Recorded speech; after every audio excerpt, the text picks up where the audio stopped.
हमारे YouTube channel में स्वागत है। आज हम पढ़ेंगे ऑक्यूपेशनल हेल्थ व्यावसायिक स्वास्थ्य के बारे में। तो इससे पहले अगर आपने हमारे चैनल को सब्सक्राइब नहीं किया है तो हमारे चैनल को सब्सक्राइब कर लीजिए और बेल आइकन को दबाना ना भूलिएगा। तो चलिए स्टार्ट करते हैं। इसकी परिभाषा पहले हम देख लेते हैं। व्यावसायिक स्वास्थ्य वह शाखा है जो कार्यस्थल पर काम करने वाले व्यक्तियों के शारीरिक, मानसिक और सामाजिक स्वास्थ्य की सुरक्षा तथा रोगों की रोकथाम से संबंधित है। इसका मतलब ये हुआ जैसे कि कार्यस्थल पर काम करने की, तो काम करने की जगह पर कर्मचारियों के शारीरिक, मानसिक और सामाजिक स्वास्थ्य की सुरक्षा तथा सुधार करना है। WHO हू के अनुसार जो है ऑक्यूपेशनल हेल्थ का उद्देश्य कार्यस्थल पर स्वास्थ्य जोखिमों को रोकना और कर्मचारियों के शारीरिक, मानसिक कल्याण को बढ़ावा देना है। चलिए अब इसके MCQ पे एक नज़र डाल लेते हैं। व्यावसायिक स्वास्थ्य का मुख्य उद्देश्य क्या है? उत्पादन बढ़ाना, श्रमिकों का स्वास्थ्य संरक्षण, लाभ कमाना या मशीनों की मरम्मत। तो देखिए, व्यावसायिक स्वास्थ्य का जो मुख्य उद्देश्य है वो श्रमिकों के स्वास्थ्य का संरक्षण है। इसका B आंसर सही होगा। सिलिकोसिस जो है किससे होता है? कपास की धूल, सिलिका धूल, सीमेंट, धुआं। तो ये है सिलिका धूल। B आंसर इसका सही है। और इसका कारण है कि ये सिलिकोसिस जो है वो बैक्टीरिया से नहीं होता है, क्योंकि यह एक व्यावसायिक ऑक्यूपेशनल है। ठीक है, ये एक व्यावसायिक ऑक्यूपेशनल है जो फेफड़ों की बीमारी है जो सिलिका धूल को लंबे समय तक सांस के अंदर जाने से होती है। इसीलिए याद रखिएगा, ये इम्पॉर्टेंट क्वेश्चन भी है। सिलिकोसिस किससे होता है? तो ये एक धूल के वजह से होता है जो फेफड़ों की बीमारी में सांस के अंदर जाने से होती है। और ये क्वेश्चन अगर पूछ सकता है, इसमें ऑप्शन बैक्टीरिया भी दे सकता है, तो याद रखिए कि ये बैक्टीरियल नहीं है, क्योंकि इसका कारण ये है पत्थर काटने जैसा होता है। सीमेंट उद्योग में काम करने वाले यह धूल फेफड़ों में जमा होकर फाइब्रोसिस कर देती है और ये एक संक्रामक है, बैक्टीरियल नहीं है। ठीक, ये धूली के कारण होती है। अब इसका नेक्स्ट क्वेश्चन देख लेते हैं। बाइसिनोसिस किस उद्योग से जुड़ा हुआ है? कपड़ा उद्योग, खदान, रसायन, बिजली। तो बाइसिनोसिस जो है कपड़ा उद्योग, क्योंकि ये उद्योग पूछा है। बाइसिनोसिस का ये हुआ उद्योग। ठीक है, उद्योग हुआ ये, तो सीधा सीधा कपड़ा उद्योग से इसका आंसर होगा। नेक्स्ट, एस्बेस्टोसिस किससे होता है? कोयला, एस्बेस्टोसिस धूल, लकड़ी, धुआं। तो एस्बेस्टोसिस किससे होता है? ये एस्बेस्टोसिस धूल से होता है। इसका B आंसर सही है। नेक्स्ट, PPE का पूरा नाम क्या है? Personnel public equipment, personal protective equipment, public protection equipment या प्राइवेट प्रोटेक्टिव इक्विपमेंट। तो PPE का जो पूरा नाम है वो है personal protective equipment. B answer इसका सही है। नेक्स्ट, शोर प्रदूषण से कौन सी समस्या होती है? त्वचा रोग, सुनने की शक्ति कम होना, पेट दर्द या खांसी। तो जो शोर प्रदूषण से जो समस्या होगी वो सुनने की शक्ति कम होना। इसका B आंसर सही है। नेक्स्ट देख लेते हैं। ऑक्यूपेशनल डायजीज का उदाहरण है, इनका है मलेरिया, डेंगू, सिलिकोसिस, खसरा। तो ऑक्यूपेशनल डायजीज का उदाहरण जो है सिलिकोसिस है, अभी बताया था ना। C आंसर इसका सही है। नेक्स्ट, कार्यस्थल पर धूल से बचाव के लिए क्या उपयोगी हैं? दस्ताने, हेलमेट, मास्क या जूते। तो देखिए कार्यस्थल पर धूल से जो बचाव है, धूल से बचाव के लिए मास्क ज़रूरी है। और हेलमेट तो हुआ हमारा अपनी सुरक्षा के लिए कि कहीं चोट वगैरह लगती है तो हेलमेट लगाने से ये रहते हैं। और दस्ताना हाथ से हैं, जूते पैर से हैं, तो धूल से बचाने के लिए मास्क ज़रूरी है, इसीलिए इसका सी आंसर सही है। खदान मजदूरों में सामान्य रोग हैं टीबी, सिलिकोसिस, टाइफाइड, हैजा। तो खदान मजदूरों में जो सामान्य रोग है वो है सिलिकोसिस, डी आंसर सही है। व्यावसायिक स्वास्थ्य किससे संबंधित है? घर, स्कूल, कार्यस्थल, बाजार। तो व्यावसायिक स्वास्थ्य जो है वो आपका कार्यस्थल है, कार्यस्थल से संबंधित है, सी आंसर इसका सही होगा। रसायन से बचाव के लिए क्या आवश्यक है? एप्रेन, चश्मा, दस्ताने, उपयुक्त सभी। तो रसायनों से बचाव के लिए जो आवश्यक है आपका ये सभी है। एप्रेन भी है। एप्रेन क्यों है जान लेते हैं। एप्रेन देखिए शरीर और कपड़ा को, इसकी बात कर रहे हैं हम, शरीर और कपड़ों को रसायनों की छींटों से बचाता है, त्वचा और जलन और केमिकल से सुरक्षा देता है, तो ये भी ज़रूरी है। अब चश्मा देख लेते हैं। चश्मा आँखों को केमिकल के छींटों, धुएं और गैस से बचाता है, आँखों की जलन और दृष्टि को नुकसान से सुरक्षा देता है, तो ये बी आंसर भी इसका सही है। और ये रहे दस्ताने, हाथों को रसायनों के सीधे संपर्क से बचाते हैं, जैसे त्वचा, एलर्जी, जलन और संक्रमण।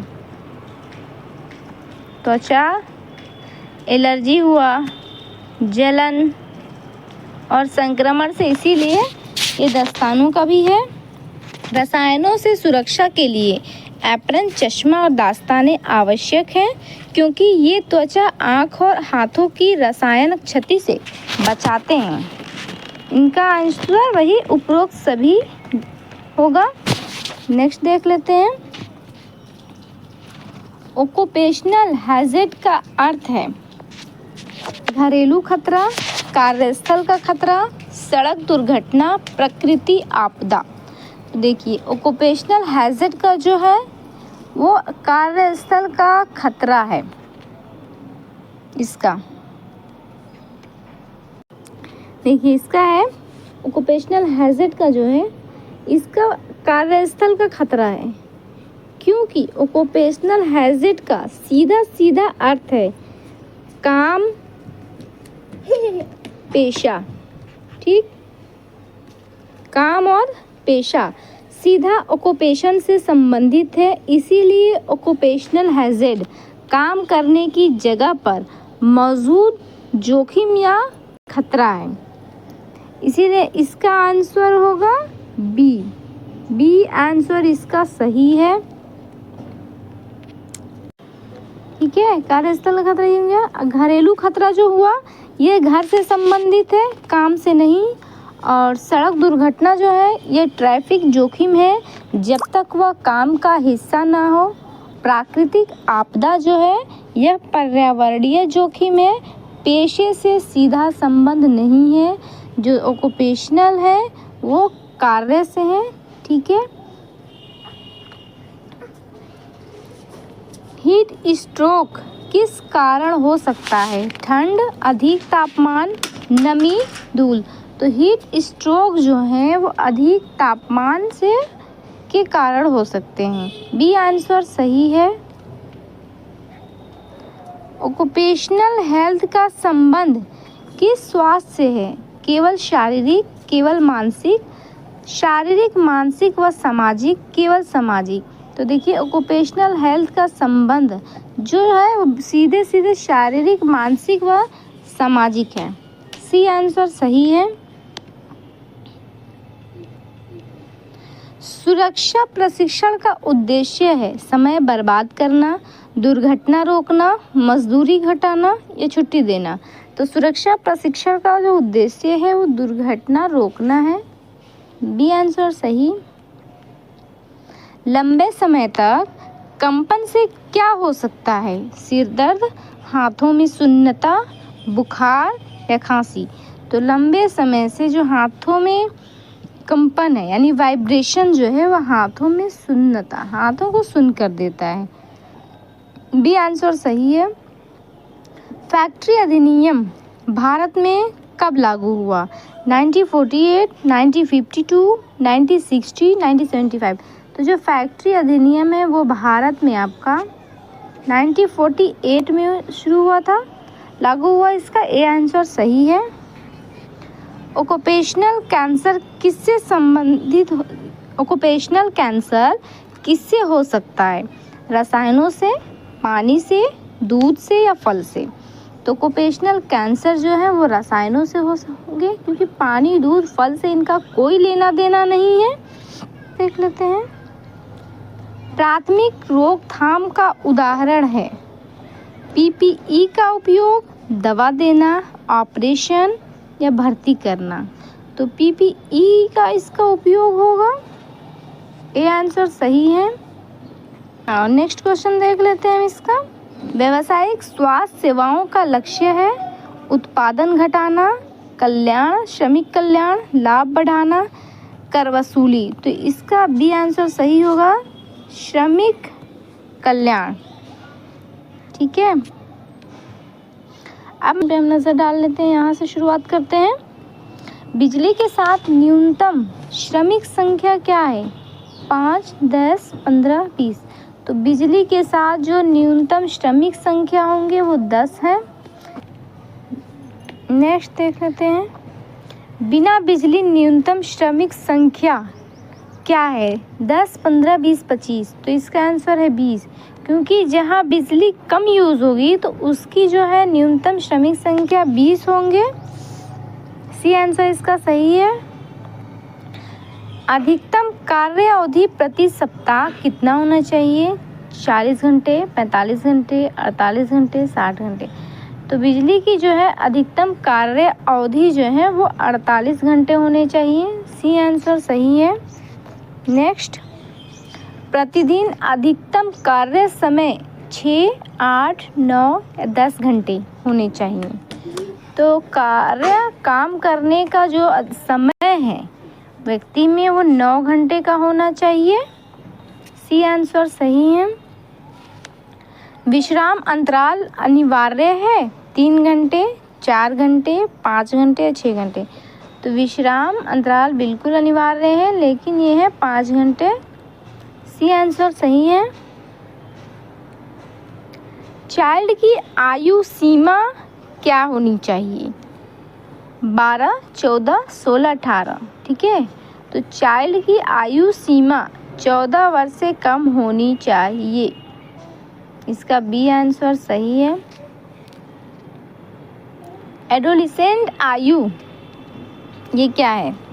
14 से 18 वर्ष या 12 से 16 वर्ष, 15 से 20, 10 से 14। तो एडोलिसेंट आयु जो है वो आपका 14 से 18 वर्ष होनी चाहिए। ये आंसर सही है। देखिए, एडोलिसेंट वह व्यक्ति है जिसने 14 वर्ष पूरे कर लिए हों लेकिन 18 वर्ष पूरे न किए हों। इनका आंसर वही है,